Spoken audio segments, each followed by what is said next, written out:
Verse 25.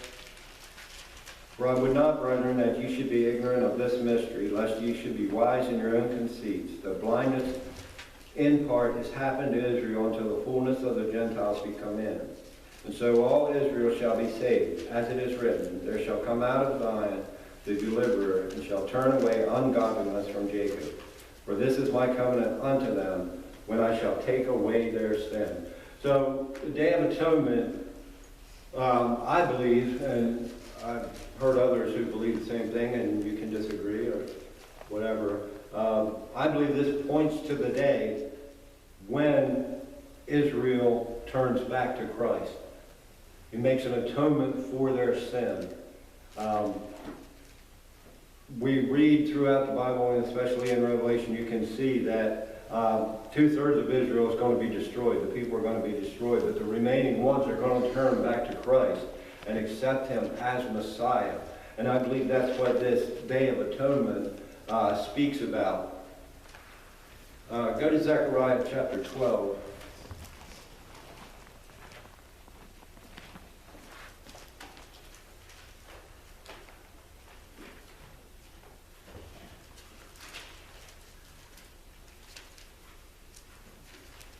Zechariah 12:9.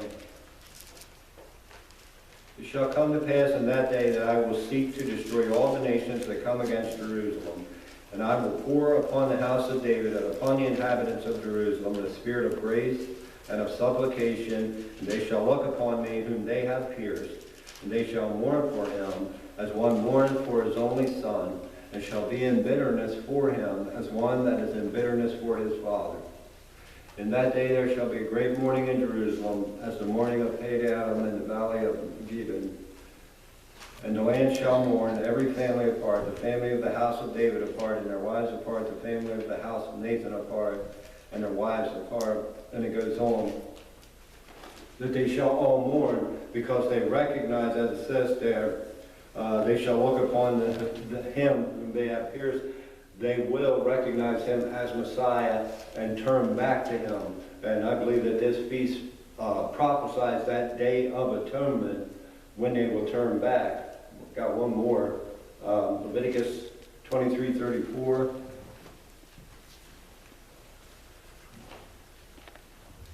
Speak unto the children of Israel, saying, the 15th day of the 7th month shall be the Feast of Tabernacles, for 7 days unto the Lord. You can read the rest of that there, but the Feast of Tabernacle, or sometimes it's called Booths, I believe prophesies the time when Christ will tabernacle with his people. When he returns to reign over all the earth, he will once again dwell among his people. Go to Micah chapter 4.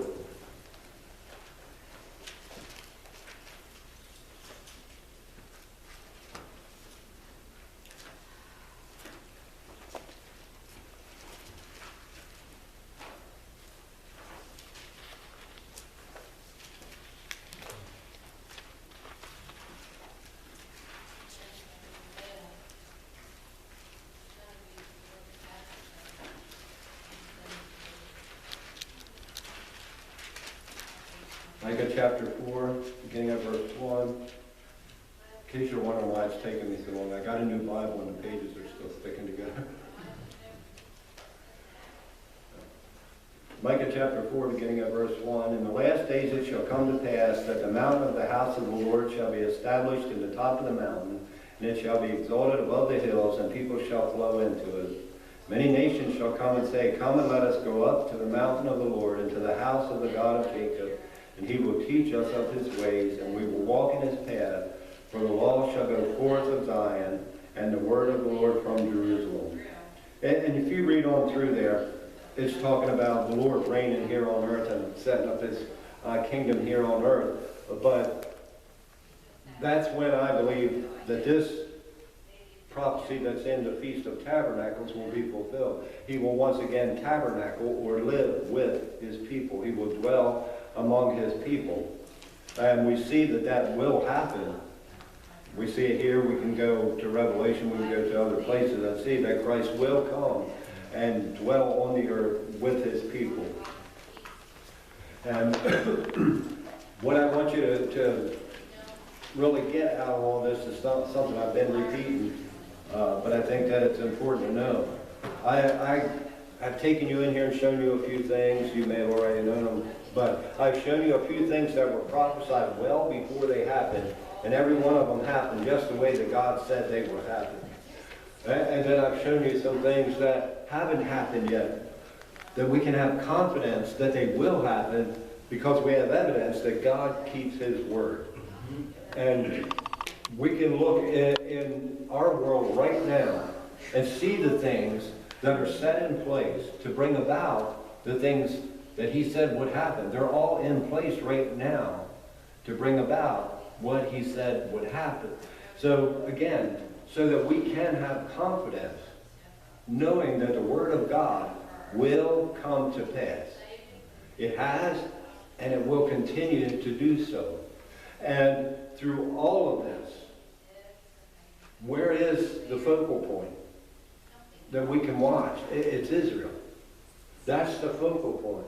If we watch Israel, we can see the nearness of Christ's return. We can see the nearness of those things that are going to come upon the earth and upon mankind. We can see just how close they are. And knowing these things should help us as Christians to be more zealous as witnesses, should help us as Christians to get out there and show people and explain to people and help people to understand just exactly what it is that is going on, and use these things as a tool to reach people for Christ. That's the main thing that we need to be about. Whatever we learn, whatever we find out, whatever God reveals to us, it's very interesting, and you know, I enjoy learning new things and understanding more about the Word of God. But through all of this, our purpose for being here right now is to be a witness, especially in these days. And we can use the things that are going on to witness, to show that this God that we serve, this God that we're trying to tell them about, is in control, and He's in charge, and we can show them that through these kind of things. Any thoughts, input, anything at all?